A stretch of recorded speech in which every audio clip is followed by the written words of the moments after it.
So ayan mga kadrama-rama, alam ko pong inaabangan nyo po no, yung next na mangyayari dito sa Mailonggo Girl, dahil alam naman po natin mga kadrama na sobrang nakaka-tense na nga po no, tsaka nakaka-excite na nga din po talaga yung pinapakita ni Director every episode dito sa Mailonggo Girl. At alam naman po natin mga kadrama na ngayon ay nalaman na nga din po talaga ng asawa ni Sir Gov na talagang itong si Tata ay nagpapanggap lamang po no, hindi po siya talaga yung totoong asawa ni Francis. At alam naman po natin mga kadrama na nagustuhan na nga din po talaga ng asawa ni Sir Gov itong si Venesana. Pero nung nalaman nila na ito ay si Tata at fake pala ito, ay talagang pinalayas nga po talaga itong si Tata doon sa kanilang bahay. At alam naman po natin mga kadrama, hindi ba kayo nagtataka kung sino yung tatay ni Tata, diba? Possible po talaga yung tatay ni Tata itong si Sir Gov. Sasabihin po talaga ng kanyang nanay na hindi ka ba Gov, di ba anak natin si Tata. Diba, possible dito din natin malaman mga kadrama yung twist ni Director.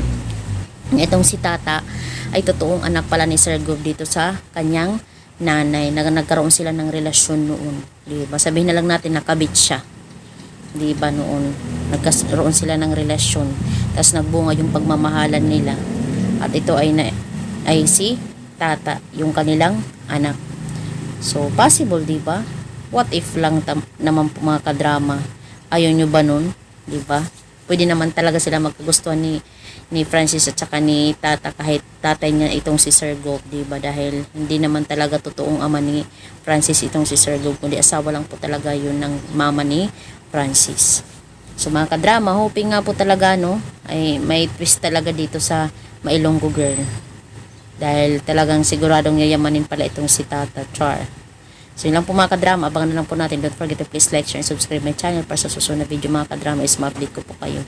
Bye! Abangan na lang po natin yung next na mangyayari.